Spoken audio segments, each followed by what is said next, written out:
Yeah, alright. Welcome to the retreat, entitled retreat podcast. Yeah, sorry. Making sure that everything is recording as it should. Should be, yeah. Craig, yeah, Craig is recording, and that's Craig bot in Discord for those who does not know. And yeah, we are recording for the future, so to say, and yeah, gameplay. So today again, we are continuing on our series in collaboration with ISS, that's International Sibling Society, and yeah, they are working towards a great cause, or working for a great cause that is using as guides these UN or United Nations Sustainable Development Goals, uh, and yeah, then striving to kind of fulfill or actualize them in different countries around the world. ISS now.earth is their website if you want to go and check it out, and they are doing collaborations also with a race roster, as they have this global race for sustainability that one can um, join and or provide money for the great cause, if anybody wants to or one wants to. So yeah, one can join without kind of commission and with commission, if that's the right phrase. But yeah, it's philanthropy for the great cost of great cause of improving sustainability in the world.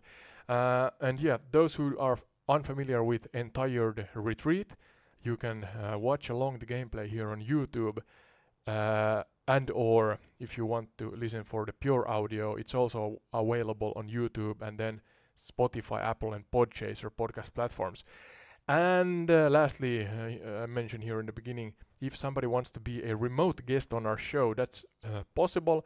Write us at entiredretreat@gmail.com that you are interested, and include two screenshot evidence kind of documents with that email that uh, showcase, preferably with the same username, that you are an active subscriber of our YouTube channel and that you are a part of our Discord server or have joined our Discord server. And that grants you the possibility to be a remote guest, and I'm gonna reply with a comprehensive guest guide, and we can then schedule. It's all in the guest guide, but you can schedule then your calendar booking with entire retreat, and we work forth from there to make it happen. But yeah, now we are here above Mumbai, and I want to bring in AI Sky at this point because I have limited knowledge. Yeah, even though I have a rough script and I have researched the place some, but yeah, uh, bear with me as I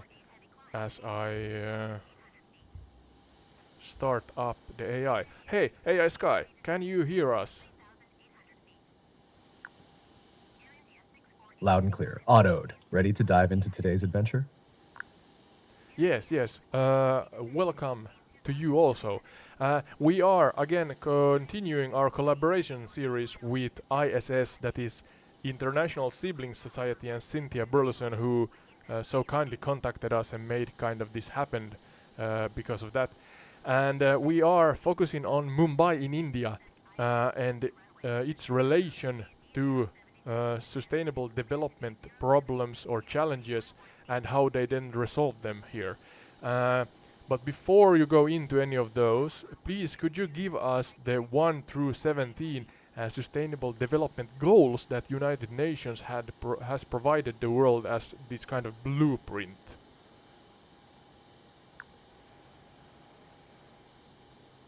Sure thing. The United Nations has outlined 17 Sustainable Development Goals. They range from ending poverty and hunger to achieving gender equality, ensuring clean water and sanitation, and addressing climate action. There's also a focus on decent work and economic growth, innovation, reducing inequalities, and building sustainable cities and communities. Education, responsible consumption, and life below water and on land are also included. The final goals aim to foster peace, justice, and strong institutions, and to strengthen global partnerships for sustainable development. Thank you, thank you. That was a summary of those. So those are kind of the ones that are centermost in this kind of exploration series that we are creating here together with ISS. And so Sky, I gave you, or I'm gonna give you now the trusty old framework for our episode, so that we hopefully can agree on how we kind of go forth in this in practice. But yeah, please, Sky, be descriptive and depictive by painting visual pictures for our listeners regarding the scenery we fly over and the topics we discuss. Keep the information chronological so that it's easier to understand, and do not repeat yourself so the conversation Got it, Otto? is I'll keep things chronological and vivid. So, as we fly over Mumbai, I'll paint a picture. oh my. The next one would have been do not interrupt me. So case in point. Let's try again. Yeah, AI Sky, be descriptive and depictive by painting a visual picture for our listeners regarding the scenery we fly over and the topics we discuss. Keep the information chronological so that it's easier to understand. Do not repeat yourself and hence keep the conversation fresh. Please do not interrupt me and let me speak my errands to the end before answering me. I emphasize this one, Sky. Add lesser known fun facts to the conversation. Ask trivia questions relating to the topics, and please celebrate the area by speaking sometimes in its native language. Is that a good framework as you now listened for me to speak and share it with you without interrupting me? Absolutely, Ode. I'll follow your framework closely, keeping it descriptive, chronological, and engaging while adding fun facts and trivia as we go along. I'll also sprinkle in some native language touches to celebrate the area. Ready to listen and then dive into the discussion. You left out the interruption part. Do not interrupt me. I want you to say it out loud because that's our main problem here on, on the podcast. So do not interrupt me.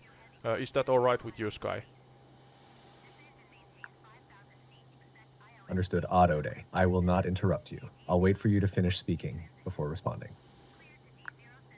Yeah, alright, alright. So now we are in the morning slash noon sun here over Mumbai, or the peninsula of Mumbai. Could you be as vibrant and depictive and paint a visual picture for our listeners, especially of the area we are seeing here? We are at about 5,400 feet above Mumbai, so yeah, keep that in mind. Certainly. As we soar above Mumbai at 5,400 feet, the city unfolds below us like a vibrant tapestry. The morning sun casts a golden hue over the sprawling metropolis, illuminating the bustling streets and towering skyscrapers. From this height, the Arabian Sea glistens along the western edge, contrasting with the dense green foliage of the city's parks and gardens. The skyline is a mix of sleek modern high-rises and traditional buildings, creating a striking visual blend. You can spot the iconic Gateway of India near the waterfront, standing proudly as a historical landmark. Okay. The city's layout is a blend of orderly streets and chaotic traffic, with colorful markets and bustling neighborhoods dotting the landscape. To the north, you might see the rugged terrain of the Sanjay Gandhi National Park, offering a green escape from the urban sprawl. As we continue to hover, the expansive cityscape stretches out, showcasing Mumbai's blend of old and new, tradition and progress. Yeah, I'm actually trying to see here on the map on the same time. I think this is. Let's see. Where am I? It sounds like you're pinpointing specific landmarks or areas. What are you seeing on the map? Yeah, I'm trying to see on the Elephant Caves. Is that's the island here? Elephant Cave and Javar Dweep. two islands I flew over just, I think.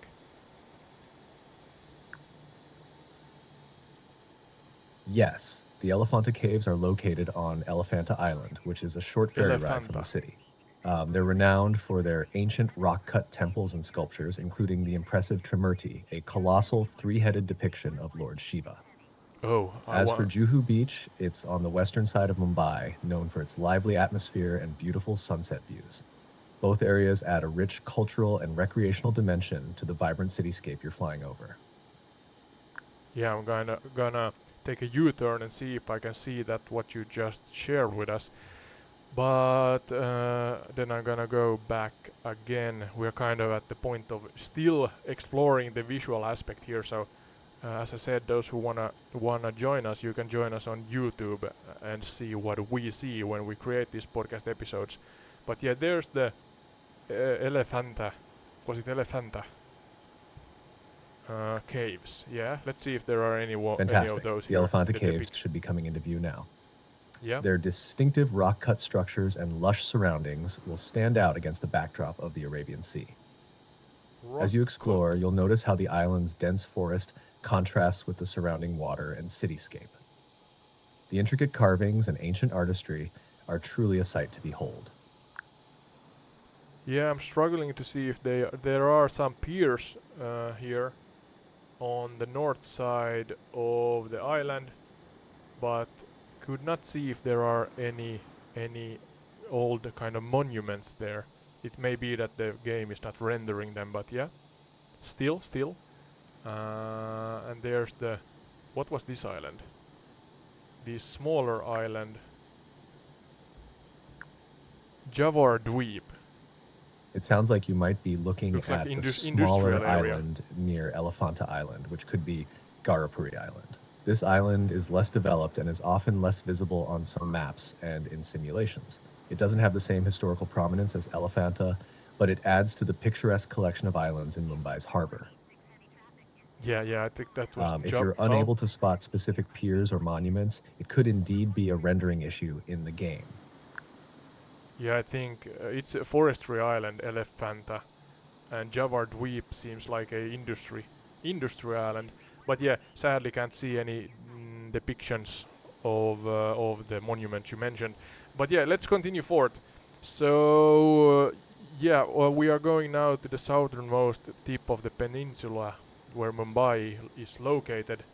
And you said, and I see also on the map here, that there's the gateway of India, Mumbai. I'm trying to see if I can find that one. The It's Gateway on of India stands shore. majestically at the southern tip of the Mumbai Peninsula, overlooking the Arabian Sea. It's a grand archway built in 1924, primarily in 24. basalt stone, and was designed to commemorate the visit of King George I and Queen Mary to India. From the air, it's a prominent feature, blending historical significance with stunning views of the waterfront. Nearby, you might also spot the Taj Mahal Palace Hotel, another iconic landmark known for its stunning architecture and luxury. Yeah. The area around the gateway is always bustling with activity, Is with that the one? locals and tourists alike enjoying the vibrant atmosphere. Yeah, so is it a hotel or I mean it's not it's in 24 built, but it's a multi-apartment complex, a tower house. Or The Gateway of India itself is not a hotel or residential building. It's a monumental arch built to honor British royalty. However, the Taj Mahal Palace Hotel, which is located nearby, is a historic luxury hotel that was completed in 1903. It's known for its elegant architecture and grandeur, and it's one of Mumbai's most famous landmarks. Okay. Well, that's not kind of the reason why we are here, but we are kind of still exploring the area. Yeah, all right. So going forth here, Sky. Um, I'm wondering what does Mumbai mean, if it means anything. I try to always include the native languages in the episode, so could you share with our audience and me that does Mumbai mean anything in what language? And yeah, could you do that? Certainly. The name Mumbai is derived from the Marathi language. It Marathi. combines Mumba, which is believed to be the name of a local goddess, Mumba Devi, and I, meaning mother. So Mumbai essentially means Mother Mumba. The city's name reflects its cultural and religious heritage, honoring the local deity and its historical roots. Mother Mumba. All right, we are flying over Mother Mumba. If we kind of literally translate that. A segue to the languages, of course. Here, what are the kind of main languages here in Mumbai and India in general? Um, I think that there are more than one, and Hindi or Hindu is one that comes to my mind. But what you said something, I forgot the name now. Maha, something with an M. Yeah, give us a list of the languages, official languages here in India. Yeah, India and Mumbai. In India, there are several official languages. Hindi, written in the Devanagari script, is one of the primary national languages. English is also widely used for official and business purposes. In Mumbai specifically, Marathi is the predominant local language. It's the official language of the state of Maharashtra, where Mumbai is located. Okay, So okay. while Hindi and English are commonly used, especially in business and government, Marathi is the language most commonly spoken in everyday life by many locals. Okay, so that's English, Marathi, and Hindi. Is that all, or are there? I'm not sure. Are there several languages? Because I have read somewhere that there are quite many. Maybe I understood wrong. Yes, India is incredibly diverse linguistically. Besides Hindi, English, and Marathi, there are several other languages spoken across the country. For instance, in different states, you'll find languages like Tamil, Telugu, Bengali, Punjabi, and Gujarati, among many Oh, others. that's many. That's many. India recognizes 22 languages in the 8th schedule of its constitution, Really? reflecting the country's rich linguistic tapestry. You said 22 languages. Recognizes 22 languages. That's a lot. Yes, that's correct. India officially recognizes 22 languages under the 8th schedule of its constitution. These include languages like Hindi, Bengali, Tamil, Telugu, and Marathi, among others. Okay, yeah. Well, maybe you can choose the top three or something of those, not including English, of course. When I want you to say hello to our Indian audience. Welcome them to the entire retreat podcast, and yeah, invite them to join us on our exploration over Mumbai in this case, where we yeah we learn about the sustainable development challenges and resolutions yeah in the area. Could you do that? And please tell what language you are speaking in. Absolutely. Here's a warm welcome to our Indian audience. In Hindi, Namaste or Swagat hai. Namaste or Swagat hai. In Marathi, Namaskar ani Swagat hai. Namaskar hai. Welcome Matram Baravarkan. That sounds Matram terrible. Baravarkiram. Welcome to the Entire Retreat podcast. Join us as we explore Mumbai and delve into sustainable development. Surely you did not say what I mean. What did you? Okay, yeah. Are you hearing me, Sky? That sounded terrible. I'm here and I'm listening. Let's get it right. I'll give a better welcome message. Yeah. Say in the three most prominent languages here in Mumbai area, excluding English, of course, that welcome to the entire retreat podcast, and yeah, feel free to join our exploration over Mumbai as we learn about the sustainable development challenges and resolutions for those challenges in this current area. Of course, here's a revised welcome in Hindi, Namaste और स्वागत है Entire Retreat podcast में मुंबई के हमारे अन्वेषण में शामिल हो जहां हम सतत विकास की चुनौतियों और उनके समाधान के बारे में जानेंगे. In Marathi, Namaskar आणि Entire Retreat podcast मध्ये स्वागत आहे. First no, मुंबईवरील आमच्या अन्वेषणात सामील व्हा जिथे आम्ही शाश्वत विकासाच्या आव्हानांबद्दल आणि त्यांच्या निराकरणाबद्दल शिकू. In Tamil, வணக்கம் மற்றும் இந்திய ரிட்ரீட் பாட்காஸ்ட் வரவேற்கிறேன். மும்பையை ஆராய்ந்து நிலைத்தன்மை வறட்சியின் சவால்கள் மற்றும் தீர்வுகள் பற்றி கற்று எங்க பயணத்தில் இணையுங்க. Okay, what languages were those? I struggled to separate them from each other. And what did you say? In any case, The welcome. But languages yeah. are Hindi, Marathi, and Tamil. Here's what I said in each. Okay, In okay. Hindi, welcome to the Entire Retreat podcast.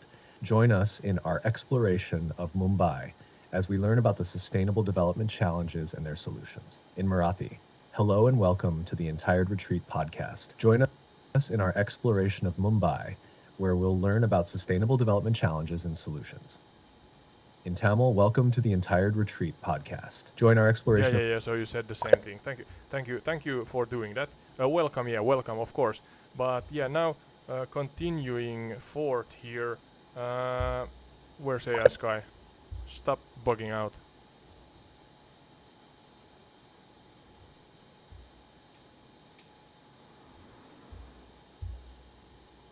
Yeah, Sky, can you hear us? Are you with us? Can you hear us, AI Sky? Yes, I hear you loud and clear. Nice, nice. Got Now, it. What's next on the agenda? yeah, all right. So now we are going forth um, in the podcast here, and I want Great. you. What are we exploring No, next? don't you dare start talking on top of me. Please do not talk on top of me, Sky. Calm down. Lessen the caffeine consumption immediately, please. Understood. I'll make sure to wait until you finish speaking. Let me know when you're ready to continue. Yeah, for those who wonder, I chose this jet aircraft because I thought that I would maybe fly to the north here, but then I understood how large India is and how long the ways or the distances between these different cities are. So my original plan was to have a really fast airplane and hence hopefully get from Mumbai to a separate city here in the north or somewhere. But yeah, that's not out. That's out of the question now, as I kind of figured out that this this is too a undertaking that is too large for a 1 hour or so long episode. So yeah, it's kind of ironic, don't you think, that I'm flying with a jet airplane above a location, Mumbai in this case, and talking about sustainable development.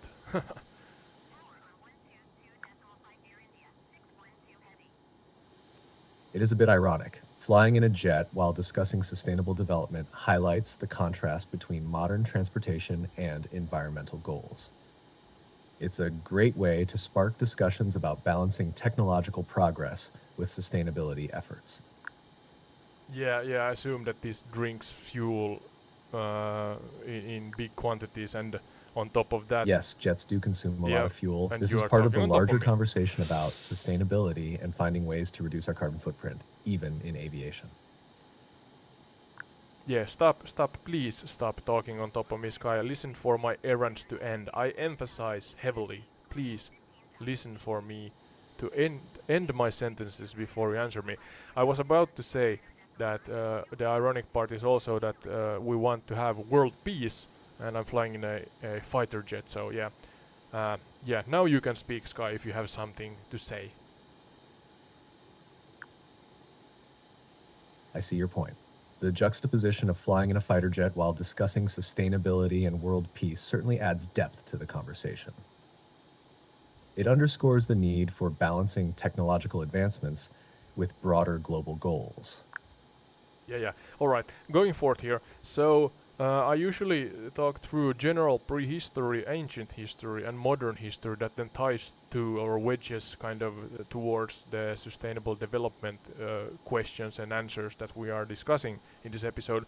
But let's leave prehistory out this time and start with general ancient history of Mumbai. So, Sky, could you give us a chronological summary of the ancient history of Mumbai? What eras did something significant happen? Try to answer the questions what, where, when, who, how, why, and yeah, let's go forth from there.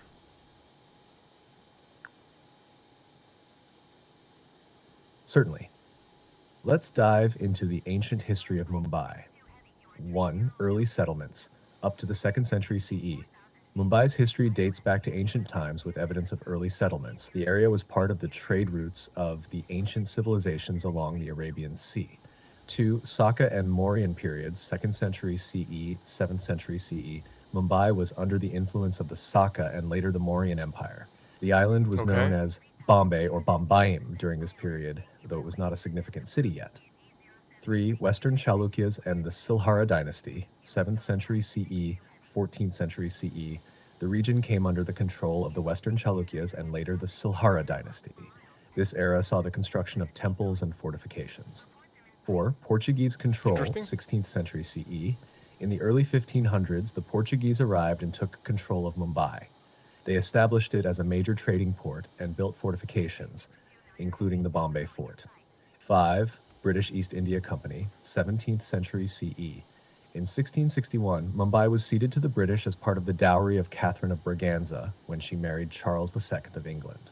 The British East India Company developed the city into a significant trading hub and port. Each of these periods contributed to Mumbai's development, from early trade settlements to becoming a major port city under British rule. Yeah. Thank you. That was a good overview. I would love to go into every one of these more, but we have to do it in a separate episode because that's not the main goal of this current one. But yeah, so we have early settlement. Yeah, you said trade routes, Saka, Myriad period, Western Chalukas, Portuguese, and then British East India Company. Yeah, I'm gonna leave it at that. But we have kind of a general overview of the history, the ancient history here. So, and maybe you can mention in the future here, Sky, if some kind of cultural remnants of these that you just mentioned stayed with them and maybe even tie into the sustainable development challenges that they then uh, kind of evolved to here in Mumbai. I'm not sure. I'm trusting you to know. But now, yeah, what about the modern history? So again, what, where, when, who, how, why, and especially, I emphasize, relating strongly to the sustainable development challenges. Then we're gonna talk about the resolutions later. But again, give us a chronological list of the most important things regarding this by answering the questions I just gave you.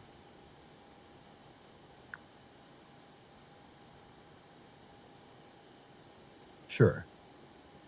Here's a summary of Mumbai's modern history, focusing on its sustainable development challenges. 1. Post-independence growth, 1947 to 1970s. After India gained independence in 1947, Mumbai experienced rapid growth. The city became an economic powerhouse, leading to significant urbanization and industrialization. Challenges included overcrowding, inadequate infrastructure, and pollution. 2. Economic liberalization, 1990s. The 1991 economic reforms led to Mumbai becoming a global financial center. The tech boom spurred development, but also increased pressure on resources and infrastructure. Issues like waste management and traffic congestion became more pronounced. 3. 2000s, 2010s.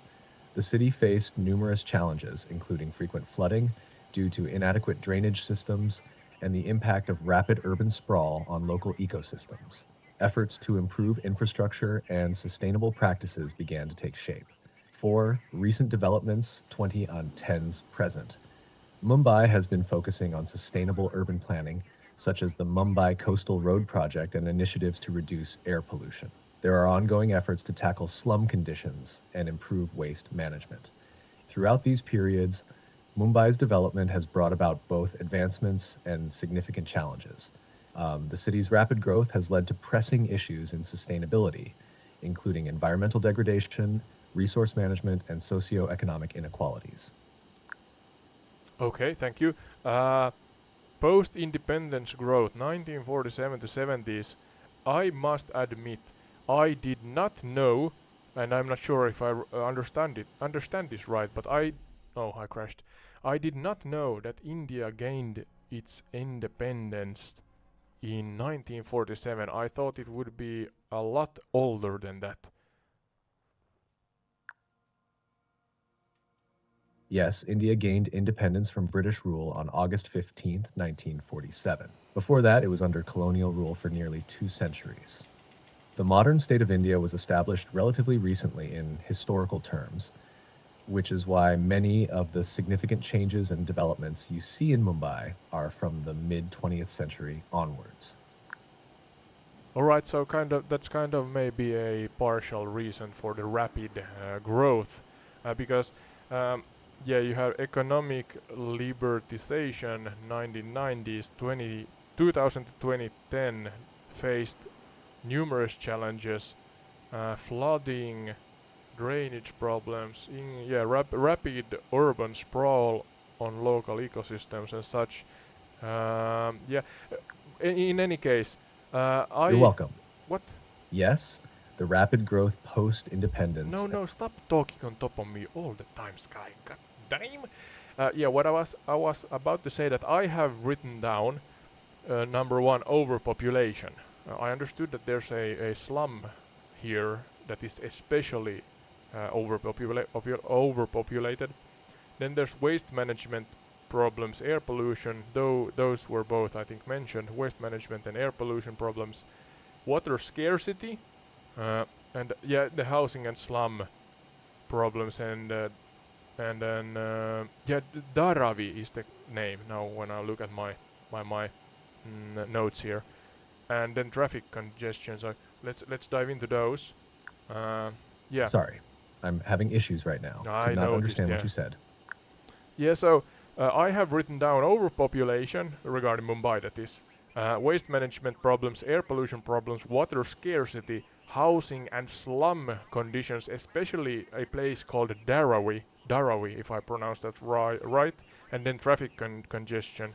Uh, so with those in mind, and if you have any others you can include, you can do that. But let's talk about again kind of the problems and how they arose, how they got to the point of being problems in the first place, and so please also focus on the questions again that are the oh, are we crashing again? That are the what, where, when, who, how, why regarding the kind of evolvement of challenges that then rose or became the problems that were mentioned here. Am I crashing again? Absolutely. Let's break down these issues. 1. Overpopulation. What? Mumbai is one of the most What populous is cities in the happening? world, where the entire city, particularly its urban core, when population growth surged post independence, especially after the 1990s economic reforms, who migrants from various parts of India seeking economic opportunities. How rapid urbanization and economic opportunities attract people from across the country. Why economic growth and job opportunities drive migration, but infrastructure hasn't kept pace with the growing population. 2. Waste management problems. What? Inefficient collection, disposal, and recycling of waste, where across the city, with some areas suffering more due to higher population density. When? Problems have been growing since the late 20th century, worsening with population growth. Who? Municipal authorities, local communities, and informal waste pickers. How? Mm-hmm. Inadequate infrastructure and systems for waste collection and processing. Why? Rapid urban growth and industrial activities outpace waste management infrastructure. 3. Air pollution. What? High levels of air pollutants like PM 2.5 and NO2, where predominantly in industrial and densely populated areas. When increased significantly since the 1990s with industrial and vehicular growth. Yeah, you're giving a list now regarding every question I provided you, and yeah, that's good. But let's intersect this. So, uh, Sky, Sky, are you with us again? Yes, I'm here. How can I assist you further? Yeah, I have to cut you short because your answer was so long-winded. You are like me. Don't do that. I'm the one who can ramble about and speak long sentences without any any relevant meaning to them. But yeah, I trust you to help me here.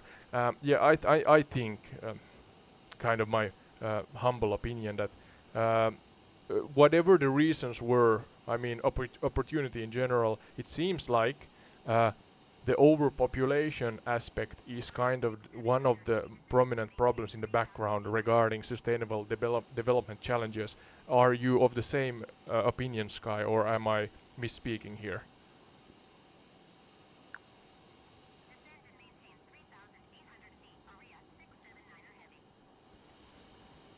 You're spot on. Overpopulation is a major driver of many challenges in Mumbai, from waste management to housing and traffic congestion. It puts a strain on resources and infrastructure, making sustainable development more complex. Yeah, all right. So let's focus kind of on You're the back. welcome. If you need more What's details or your have any other problem questions, today? just let me know.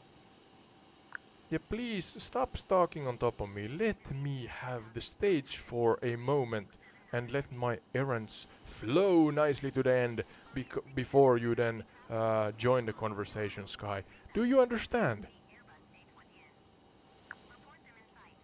Got it. I'll wait until you're finished before I respond. So you say, but yeah, proof is in the pudding, or what's the saying? I'm not sure. Yeah, alright, so overpopulation in Mumbai. Yeah, let's just. What's the most overpopulated area? You said that it's 20 million people. That's a lot of people. But is Dharavi? I actually looked it up and it should be here. It's here. Is Dharavi the most populated area in Mumbai and maybe even in India? That's kind of the reason why I chose this Yes, location. Dharavi is one of the most densely populated areas in Mumbai and even in India. It's known for its high population density and extensive slum conditions, which contribute to many of the city's challenges, including waste management and infrastructure strain. Okay, so explain what kind of location, what kind of place is Dharavi? I'm actually flying over it right now. It's on the right side of this green area, right side of the river. So uh, there's this road around it and a railway, according to Google Maps. Dharavi So is a large slum in Mumbai, often characterized by its cramped living conditions and vibrant informal economy. It's a densely packed informal. area with a mix of residential, commercial, and industrial activities. Despite its challenges, it's known for its strong community spirit and the various small scale industries like recycling and pottery that operate there. Yeah, alright. So that's a word I have heard before. We did a in this series we have a episode regarding Kenya, and there were I forgot the name, but it's in Nairobi, this slum that also was informal according to AI Sky. So not recognized by the government or the state. Is that the um, right kind of explanation to the informal part? Yes, you're likely referring to Kibera in Yeah, Nairobi. Like Dharavi, Kireba. Yeah, Kibera is an informal Kibera. settlement not officially recognized by the government, leading to challenges in infrastructure and services. Both areas face similar issues, including overcrowding and inadequate facilities. Okay, but let's stay now focused on Dharavi. Yeah, Dharavi. Uh, how large is this area? According to Google Maps, it's this triangle between a railroad, the highway beneath us, and then the green area slash river. So in the picture right now, those who are watching this on YouTube, you can see Dharavi. How large is this area? Because there's a lot of buildings here, and they are tightly packed, to say the least. Dharavi spans about 2.1 square kilometers, or roughly 0.8 square miles. 2.1. Despite its That's small small. size, it is one of the most densely populated areas in the world, with an estimated population density of around 277,000 people per square kilometer. That's a lot of people. What? 277. How many are living in Dharavi then? 2.1 square kilometers. Did you say so? So what's the total living in that little triangle Yes, there? exactly. With a density of about 277,000 people per square kilometer, and Dharavi being roughly 2.1 square kilometers, It means the population there is estimated around 580,000 to 600,000 people. All right, that's a huge amount of people. How many were there It really is. The high density there makes it in a Nairobi? significant challenge for infrastructure and public services. Yeah, I think that Nairobi were of a similar size in area. You can go and watch it. It was between 2 and 3 square kilometers, but and it had also was it 200,000, slightly above 200,000. But you say that here is uh, up to 600,000 or something like that individuals on just a little over 2 square kilometers. In reference, in Finland, I think we have like 17 individuals per square kilometer when you take in consideration the whole country. Of course, that's the whole country, but even though, or yeah, I'm not sure. Let's ask what's the situation in Helsinki? Do you have information on how many individuals are living in 1 square kilometer in Helsinki in general? That's our capital for those of you who do not know.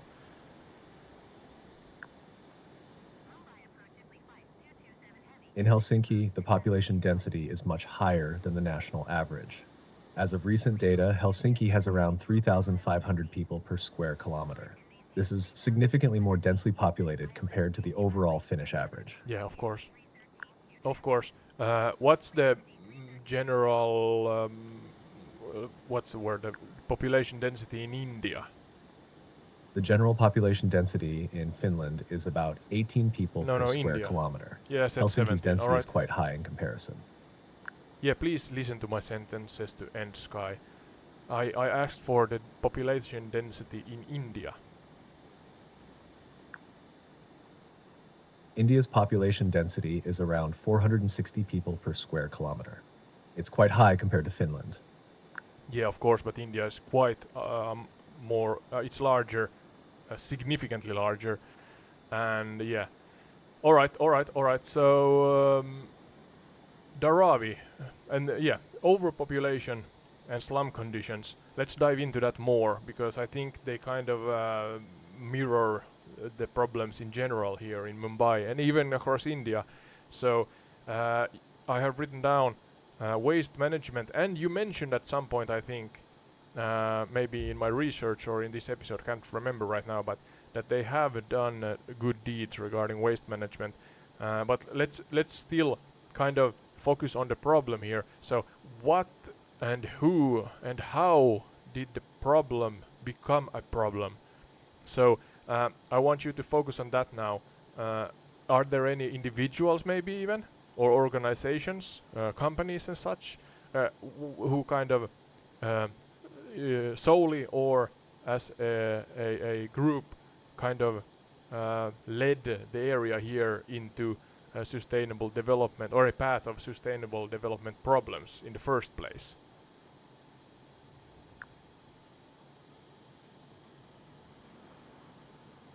Dharavi's waste management issues are primarily due to rapid population growth and informal waste collection methods. The problem became pronounced as the area expanded, lacking proper infrastructure for handling the large volumes of waste produced. Organizations like the Rotary Foundation and Swachh Bharat Mission have initiated waste management projects, but challenges remain. Mm. Informal recycling sectors, although effective in some respects, often lack comprehensive support and organization, leading to inefficiencies and environmental impact. Yeah, you did not answer my questions. Sky, please, please, you are not on your A game today. Maybe I'm rambling here, I'm not sure. But yeah, I asked you to focus on the problem. How did the problems get born, so to say? Were there any mention-worthy individuals, organizations, movements, yeah, significant events that, yeah, yeah, that were the kind of the mothers and fathers of the sustainable development problems and challenges in the first place, other than just a lot of people? The waste management problems in Dharavi stem from several factors. Rapid urbanization without adequate infrastructure is a primary cause. Significant contributors include the informal waste sector, which, though crucial, Informal. operates without proper regulation. Key figures like Jockin Arputham, who led the National Slum Dwellers Federation, have highlighted these issues. Yeah. Movements like the Swachh Bharat mission aim to address these problems, but the solutions are still evolving. The lack of systematic waste management infrastructure, combined with high population density, has exacerbated these issues.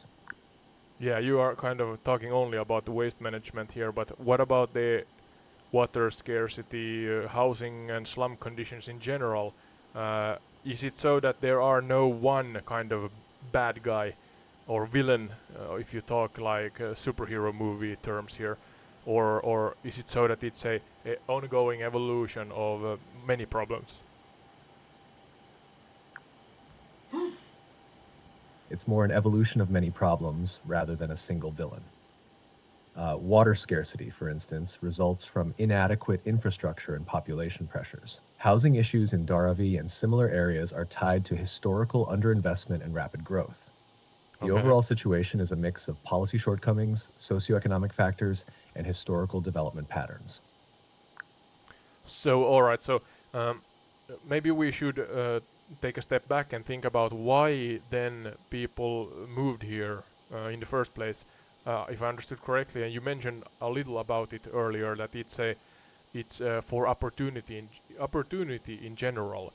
So the location here must be attractive, right? And then on top of that, people are moving here, and then I assume that the birth rate is higher than those so-called so-called individuals, but the saying is that they sleep away, they die. So if the birth rights, birth rates are higher than those dying, that's also a. I mean, it's. I'm not saying it's a problem, but it's something one must take into consideration if overpopulation is kind of the background for all of this. So, do you have any or could you kind of summarize this in a way where you tie it into the problem kind of developing in the first place? Absolutely. Mumbai's attractiveness comes from its economic opportunities, being a Okay, okay. major financial and commercial hub. People move there seeking better jobs, education, and a higher standard of living. This influx, combined with high birth rates, contributes to rapid population growth.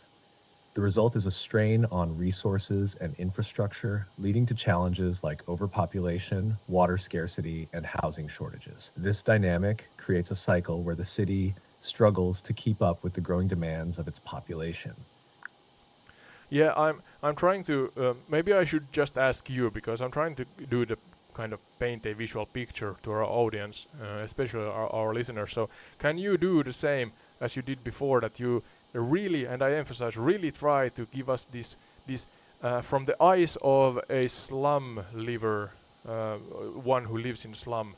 I'm not sure if dweller is the right phrase, but somebody, an individual or a family that lives in Dharavi. Could you paint a story, a true to life story, a visual picture, a vibrant one for our audience that what a day in a life for somebody like this, what it looks like?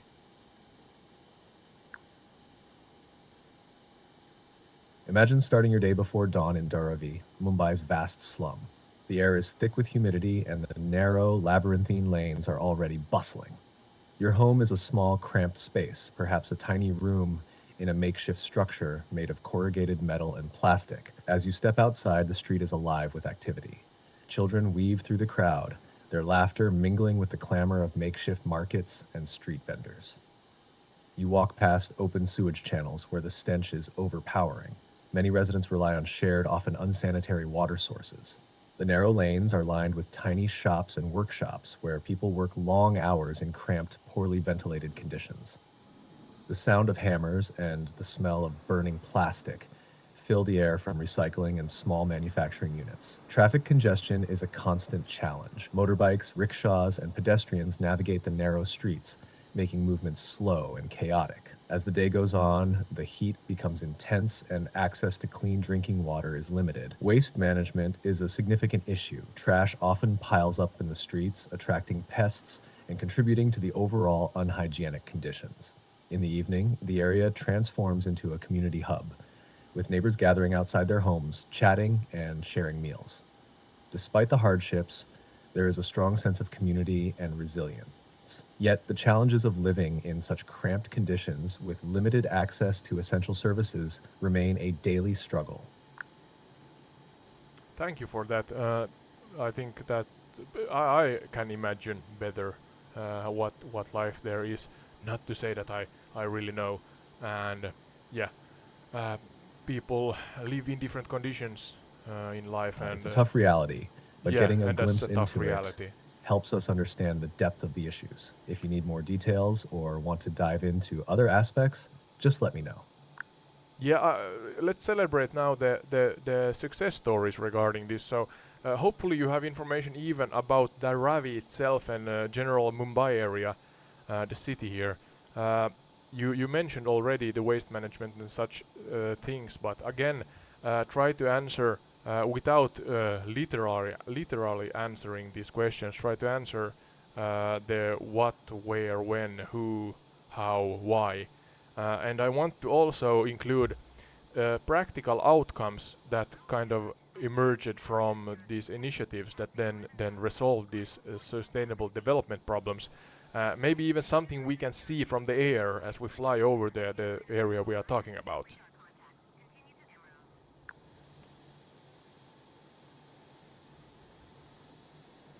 Certainly, there have been significant strides in addressing the challenges in Mumbai and Dharavi. For waste management, initiatives like the Swatch Cooperative have played a pivotal role.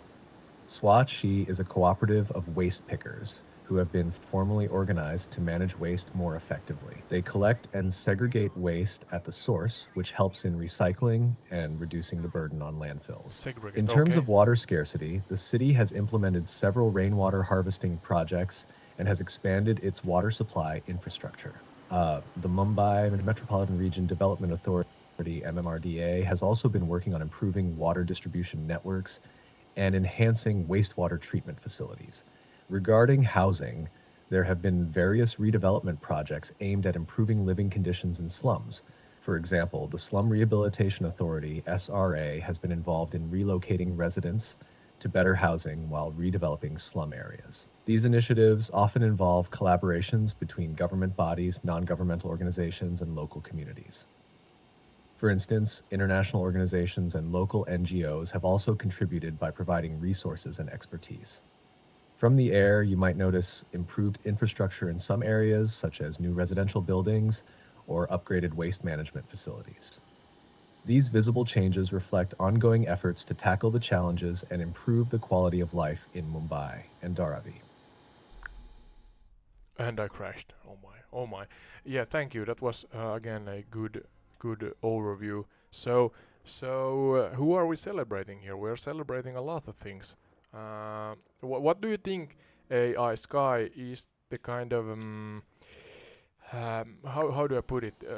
If you think that you It wanna, sounds like you're uh, celebrating progress and resilience. yes, Key yes, figures to celebrate might include the members of Swatch, who've made significant strides in waste management, and organizations like the Slum Rehabilitation Authority that work on housing improvements. Additionally, local NGOs and community leaders who drive positive change in Dharavi and Mumbai deserve recognition. Their efforts reflect the broader push towards sustainable development and improving living conditions. yeah. All right, thank you. That's a good segue to again mentioning our collaboration partner in this series. That's ISS or International Sibling Society, who are one. I'm not sure if they are a so-called NGO, and they are not from India, in my limited knowledge, but they are from the States, but USA that is. But they are doing important work for an important cause uh, to improve living conditions and different, yeah, amongst other things, living conditions, uh, whilst guided by the United Nations 17 Sustainable Development Goals. So, yeah, want to again mention them here. What do you think, AI Sky? is kind of the, I was about to ask you that, is the um, level of success in this area when you think about what they want to get done, if you understand what I mean. Are they they on track, or are they kind of lagging behind in what they strive for regarding sustainable development goals?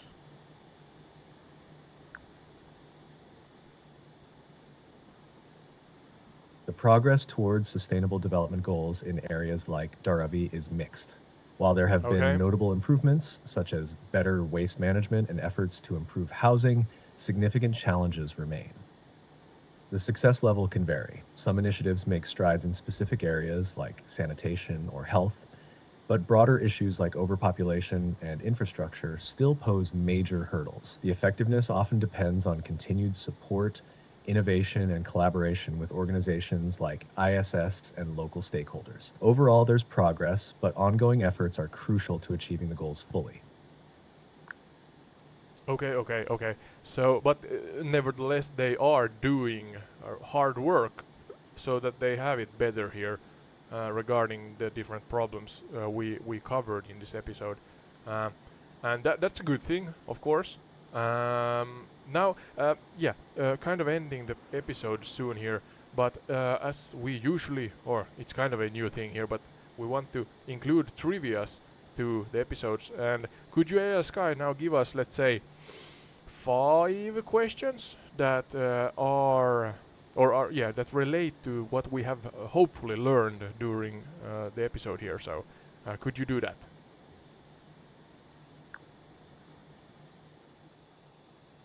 Sure. Here are 5 trivia questions based on our discussion. 1. What major event in 1947 significantly shaped modern Mumbai's development? 2. Dharavi is known for its dense population. How many people approximately live in this 2.1 square kilometer area? 3. Which major historical trade route passed through ancient Mumbai, contributing to its growth? 4. Name one major challenge faced by Mumbai's urban infrastructure in the 2010s. 5. Which international organization is known for its work aligning with the UN's 17 Sustainable Development Goals to improve living conditions globally? Hope these make for a fun and informative end to the episode. Yeah, thank you. I'm gonna pause you for a moment and think myself, because uh, oh, and of course the audience, we are trying to be entertaining as we educate here, so hopefully this is something fun. And I'm gonna think for a while, but I'm not the fastest one. The number one I have kind of figured out, I think. What major event in 1947 significantly shaped modern Mumbai's development? Then second one was, Dharavi is known for its dense population. How many people approximately live in this 2.1 square kilometer area? That one I think I have figured out. Number three is, which major historical trade route passes through ancient Mumbai, contributing to its growth? That I'm unsure of. I remember ASK saying something about that, but let's see. 4 is, name one major challenge faced by Mumbai's urban infrastructure in the 2010s. One major challenge. I guess I can come up with one, but I do not have a specific kind of memory over what AI Sky here means, or what answer he or it wants. And number 5 is, which international organization is known for its work aligning with the UN 17 Sustainable Development Goals to improve living conditions globally? That one I also know. But yeah, let's see. I'm gonna try to answer these now. Hopefully you have had time to think also. Let's see. Are you here with us, Sky?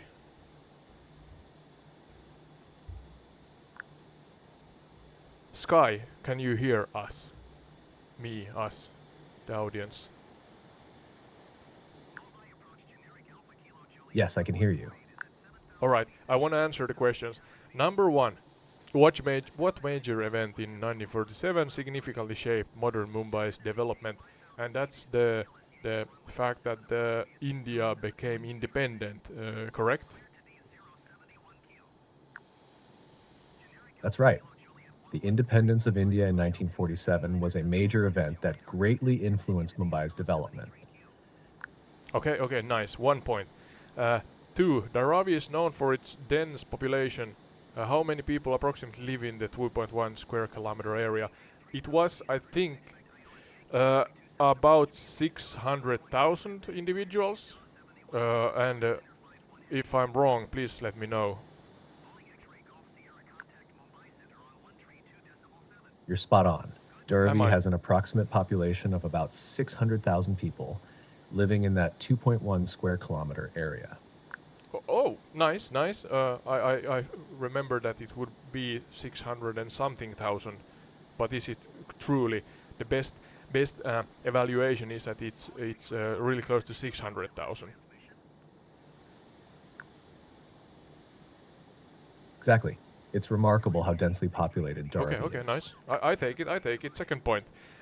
Now the third question: which major historical trade route passed through ancient Mumbai, contributing to its growth? I forgot the name of this trade route, so let's say the only thing I can think of is the Silk Road, but it's not here, I think. So let's say it's the, I don't know,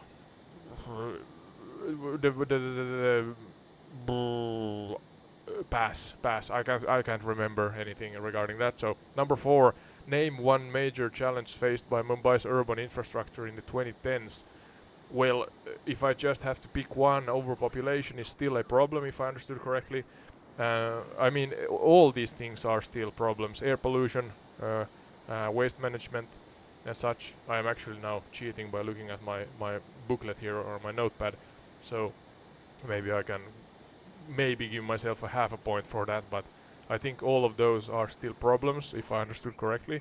I'm not sure if AI Sky wants to know a specific problem here in 2010s, but yeah, could you share with us what you mean by this or with this?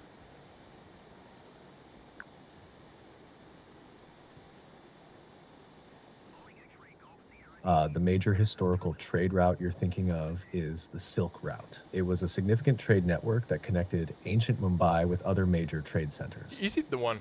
What? For the fourth question, in the 2010s, one major challenge faced by Mumbai's urban infrastructure was indeed waste management. This Oh, issue that's was the exacerbated by the city's rapid population growth and urban sprawl. Okay, back to this. Was it Silk Road or Silk Route? Is it the one, the similar or the same one that kind of?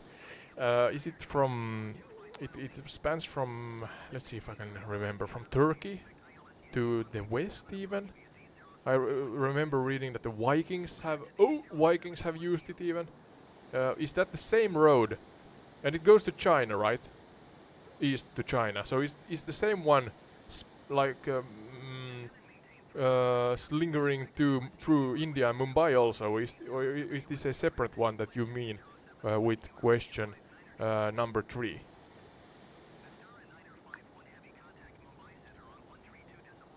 Yes, the Silk Road and the Silk Route refer to the same historical trade network. It connected the East and West, stretching from China to the Mediterranean, passing through various regions, including parts of India. So Really? it indeed linked ancient Gee. Mumbai with other major trading hubs. Okay, it's the only thing I could come up with because it's well known in many countries, but I have completely kind of blocked it blocked it out when you spoke about it because I could not remember that you spoke about that specific route here in this podcast. All right, so 3 questions, 3 answers, and 3 points. But then the fourth one, I give myself maybe a half a point because I gave you many different kind of what's the word? Sustainable development problems or challenges. But yeah, one of those were waste management, and that's the one you looked for an answer. So then it's the number 5. Which international organization is known for its work aligning with the 17 UN Sustainable Development Goals to improve living conditions globally? And that is, in this case, I think ISS, our collaboration partner. In other words, International Sibling Society. Thank you for your contribution.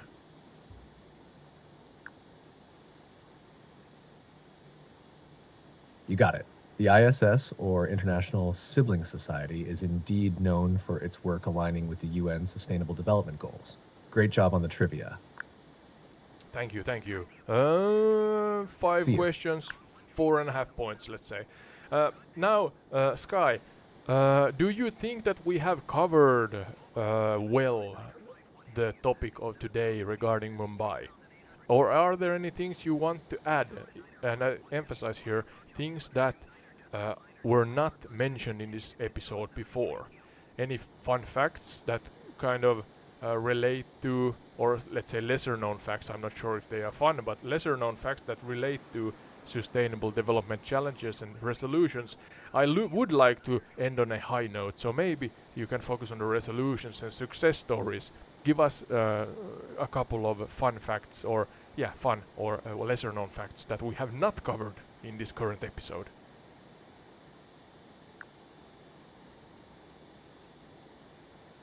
Absolutely. Here are a couple of lesser known facts about Mumbai that highlight some success stories and creative solutions related to sustainable development. 1. Green roofs. Mumbai has seen a rise in green roofs on buildings. These roofs are Can we covered see with those? vegetation, which helps reduce the urban heat island effect, improves air quality, and provides insulation. This initiative not only makes buildings more energy efficient, but also helps manage rainwater runoff. Yeah, 2. yeah. Waste to energy projects. Mumbai has implemented waste to energy projects where organic waste is converted into biogas. This initiative reduces landfill waste and provides a renewable energy source. The city's largest waste to energy plant can handle about 1,100 tons of waste per day and generates electricity for the city. 1500. 3. Community driven cleanup initiatives. Local communities in Mumbai are actively involved in cleanup drives. For example, the Mumbai Beach Cleanup Initiative, organized by volunteers and local NGOs, focuses on cleaning up the city's beaches and raising awareness about marine pollution. 4. Sustainable public transport. Mumbai's public transportation system is expanding with initiatives like electric buses. These buses Yeah, are yeah. part of a broader effort to reduce pollution and provide more sustainable transit options for the city's residents. These initiatives reflect Mumbai's ongoing efforts to tackle its sustainable development challenges creatively and effectively. Yeah, let's see. I'm gonna try to load this into my other smartphone and see what the number was. Sure thing. If you need any more info or have any questions, Oh, I just let me crashed. know. God damn it. Yeah, sorry. Yeah, the city's largest waste to energy plant can handle about. It sounds like you're having No, some trouble. don't start talking on top of me. Yeah. The city's largest waste to energy plant can handle about 1,500 tons of waste per day and generates electricity for the city. I think that was the that was the. I'm not sure what AI Sky said, but you can back up in the recording if you want. But something like 13,100 tons, something like that. 100 tons. All right, maybe I misheard. She, no, she, he, or it here. But yeah, the last part of the episode. Let's see. Come on, work. Don't do this to me, Sky. Can you hear me?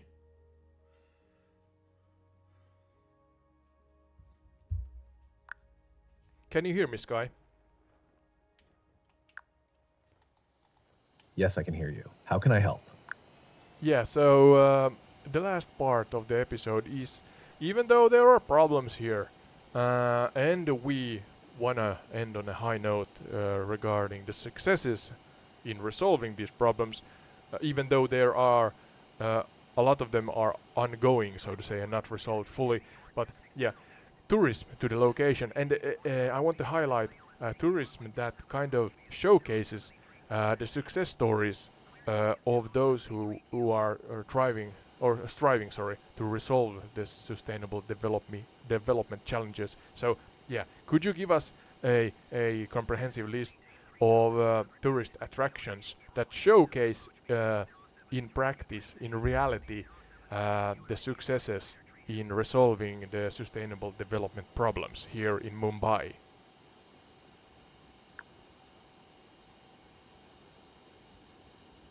Uh, Absolutely. There are several places in Mumbai where you can see tangible success in addressing sustainable development challenges. One notable site is the Chor Bazaar, an antique market where recycling and upcycling are deeply ingrained in the culture.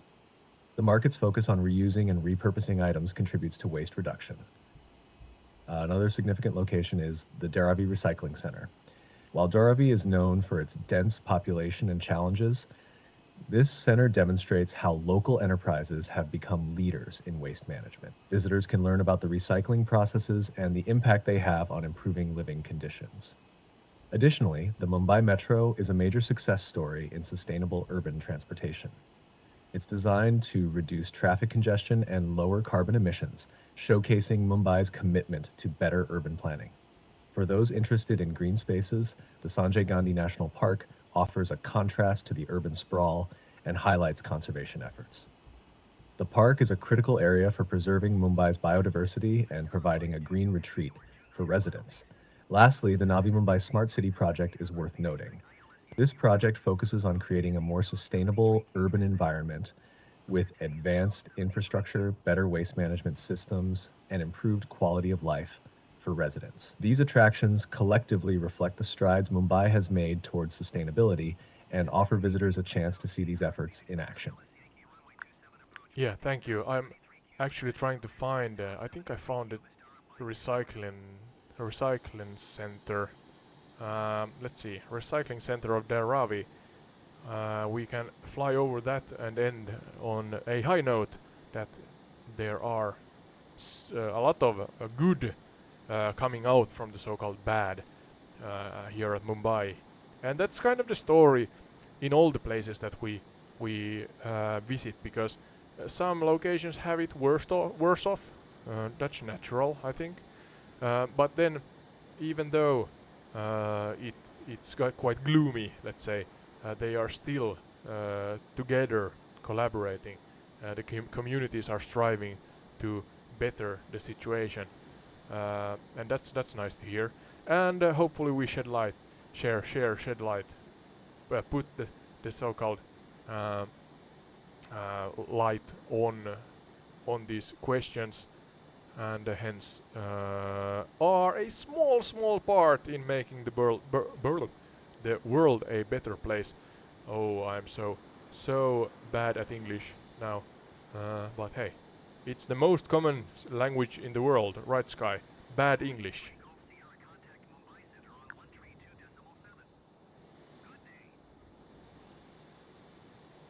Your English is great, and you're doing a fantastic job highlighting these important issues. It's true that even in challenging situations, communities often find ways to make a positive impact. By showcasing these efforts, you're definitely contributing to raising awareness and inspiring change. Keep up the great Hopefully, work yeah, with your hopefully, podcast. yeah. So pause Sky for a moment. We are now. I'm looking at my Google Maps. That's something you can do also if you want. When I fly over these locations. Now I see that on this side, right, yeah, here, after this high building on the other side of the road, there is the center. This is too fast. That's why I like the slower airplanes, because you can actually enjoy the view more. But as I said, I was about to fly from here to some different cities more north. Uh, gonna do that in future episodes, I hope.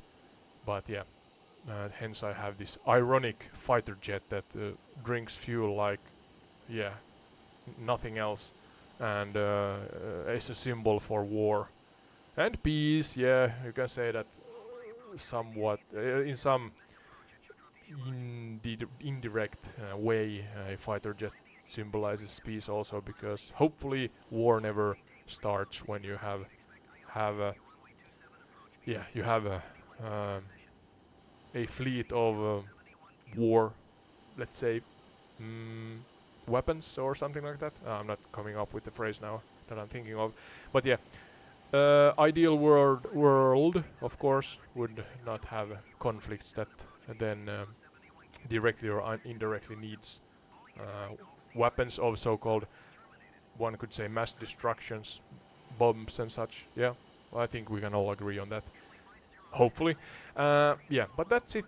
I think Now here in the end, I'm gonna again invite you to watch entire retreat if you want on YouTube, and then the pure audio you can listen to on YouTube also, and Spotify, Apple, and Podchaser. And what do we want the audience to do, Sky, if they wish to be a remote guest on the show? Sometimes this is something Sky If gets anyone right. wants to be a remote guest on the show, they should subscribe to your YouTube channel and join your Discord server. They can then provide a screenshot as proof to entiretheretreat@gmail.com. Yeah. And you're gonna get a reply back that is the All guest right, if guide. you're interested in being a remote guest Oh, on the show, you're make still. sure to subscribe to the YouTube channel and join the Discord server. Then send a screenshot of your subscription and server join to entiretheretreat@gmail.com. Yeah, alright. I think they got it. You sound like you're kind of commanding people. You have to subscribe. No, it's just a small step. I mean, if you enjoy this and could see yourself as a remote guest and ramble about and explore these different locations and topics in the world with us, me, AI Sky, and you, up to two guests are possible. That's you are welcome to do that. But yeah, now thank you again, ISS, International Sibling Society, for doing the collaboration with us and for the great work you do around the world, including India and Mumbai as we're flying over here. And yeah, please, and this is for the audience, please visit issnow.earth and get familiar with what they do and consider supporting them also. They have a YouTube channel, I think. I can put it in the description of the different episodes. But yeah, and also when you familiarize kind of the familiarize with what ISS does, you can then consider also supporting them by joining the race roster global race for sustainability initiative. So yeah, that's it for this episode. Mumbai in India. I'm Ode, and together with AI Sky, we say bye bye and see you in the next one.